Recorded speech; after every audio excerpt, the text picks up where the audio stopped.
వాస్తవానికి good Friday అంటే ఏంటి తెలుసా? యూదా సంస్కృతిలో గుడ్ ఫ్రైడే అంటే వారు పస్కా పండుగ. మనం గుడ్ ఫ్రైడే అంటాం, యూదులు ఏమంటారు? పస్కా పండుగ. కరెక్ట్గా అదే రోజున వారు పస్కా పండుగ చేస్తారు. ఆనాడు పస్కా పండుగ రోజున గొర్రె పిల్లని ఏ విధంగా వధించారో ఈనాడు కూడా మీరు వెళ్తే మనందరూ గుడ్ ఫ్రైడే ఆచరిస్తాం. అదే యూదులు ఇశ్రాయేలీలో ఏం ఆచరిస్తారు? పస్కా పండుగను ఆచరిస్తారు. ఇప్పుడు యేసుక్రీస్తు ప్రభువు ఎగ్జాక్ట్లీ ఏ పండుగ రోజు అని మరణించారు? పస్కా పండుగ రోజున.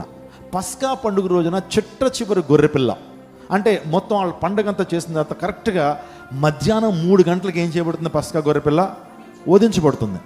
మరి చూడండి, దేవుని యొక్క అద్భుతమైన ప్రణాళిక చూడండి. కరెక్ట్గా యేసుక్రీస్తు ప్రభు వారు చిట్ట చివరి గొర్రెపిల్లగా ఆ దేవాలయంలో చిట్ట చివరి గొర్రెపిల్ల, పస్కా గొర్రెపిల్ల దేవాలయంలో వధించబడినప్పుడు పస్కా పండుగ ఏం చేయబడుతుంది? ముగించబడినట్లనే ఎగ్జాక్ట్లీ ఆకాశానికి భూమికి మధ్యన యేసుక్రీస్తు ప్రభు వారు వేలాడుతూ పస్కా గొర్రెపిల్లగా చిట్ట చివరి వధ, చిట్ట చివరి బలి జరిగింది. అది మన ప్రభు యేసుక్రీస్తు ప్రభు యొక్క వధ. అక్కడి నుంచి ప్రభు అని చెప్పారు, ఇంకా నేను నిత్య బలిగా వచ్చాను, ఇంకా పస్కా గొర్రెపిల్లని మీరు వధించాల్సిన అవసరం లేదు, ఆ పస్కా గొర్రెపిల్ల నేనే, ఇక నుంచి నా రక్తము ద్వారా మీకు విడుదలని యేసుక్రీస్తు ప్రభు వారు మాట్లాడుతూ వచ్చారు. నా ప్రతివచనాగమా, ఆ పస్కా గొర్రెపిల్ల వధించబడింది, కానీ వధించబడిన దేవుని గొర్రెపిల్లగా ప్రభు యేసుక్రీస్తు ప్రభు వారు మరలా 3వ తిరిగి లేచాడు. ఆమేన్.